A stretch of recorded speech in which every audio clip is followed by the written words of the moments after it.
అందరికీ నమస్కారం. ఈరోజు మనం నిమ్మకాయ వాడడం వలన ఎలాంటి ప్రయోజనాలు ఉన్నాయో తెలుసుకుందాం.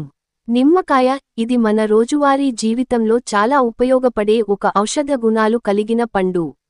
రోగనిరోధక శక్తి పెంచుతుంది. విటమిన్ సి ఎక్కువగా ఉండడం వలన శరీర రక్షణ శక్తిని బలపరుస్తుంది. జీర్ణక్రియను మెరుగుపరుస్తుంది. భోజనం తర్వాత నిమ్మరసం తాగడం వలన గ్యాస్, బద్ధకము తగ్గుతుంది. బరువు తగ్గడానికి సహాయపడుతుంది. ఉదయం ఖాళీ కడుపుతో నిమ్మరసం తాగితే కొవ్వు కరుగుతుంది. చర్మం కాంతివంతంగా మారుతుంది. నిమ్మరసం రక్తాన్ని శుభ్రపరచి చర్మ కాంతిని పెంచుతుంది. ముక్కు జలుబు తగ్గిస్తుంది. నిమ్మరసం, తేనె కలిపి తీసుకుంటే శ్వాసకోశ సమస్యలు తగ్గుతాయి.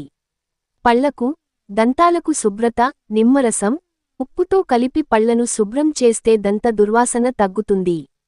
గుండె ఆరోగ్యాన్ని మెరుగుపరుస్తుంది.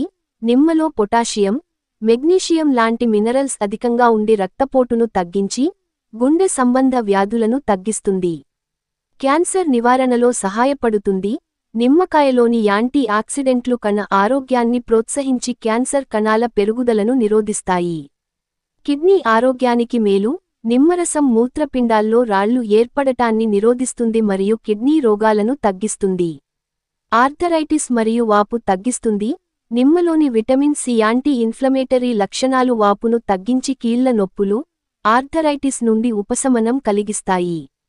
రక్తహీనతకు ఉపయోగం. నిమ్మలో ఉండే విటమిన్ సి కూడా ఇనుము గ్రహణను పెంచి రక్తహీనత నివారించడంలో సహాయపడుతుంది. Vitamin C. నిమ్మకాయలో విటమిన్ సి అధికంగా ఉంటుంది. ఇది శరీర రోగనిరోధక శక్తిని పెంచుతుంది. గాయాలను నయం చేయడంలో మరియు యాంటీఆక్సిడెంట్ లక్షణాల కారణంగా వృద్ధాప్యాన్ని మెల్లగా గడిపేందుకు తోడ్పడుతుంది. ఒక నిమ్మకాయలో సుమారుగా 30 మిల్లీగ్రాములు విటమిన్ సి ఉంటుంది. ఇది రోజువారీ అవసరానికి సగానికి పైగా సహాయం చేస్తుంది. పీచు పదార్థాలు. నిమ్మలో నీటి విభాగంలో ఉంటుంది. ఇది జీర్ణకోశ ఆరోగ్యాన్ని మెరుగుపరచడానికి సహాయపడుతుంది. నిమ్మకాయలో విటమిన్ సి, సిట్రిక్ ఆమ్లం, ఫైబర్, ఫ్లేవనోయిడ్స్ మరియు ప్రధాన మినరల్స్ వంటి పోషకాలు ఉండడంతో ఇది ఆరోగ్యానికి ఎంతో జీవితవంతమైన పండు. ఈ ప్రయోజనాలు బట్టి నిమ్మకాయను రోజువారీ తీసుకోవడం ఆరోగ్యం కోసం చాలా మంచిది. అయితే ఎక్కువ మోతాదులో తీసుకోవడం వల్ల యాసిడ్ కారణంగా పేగు సమస్యలు ఉండొచ్చు. అందువల్ల మితంగా తీసుకోవాలి.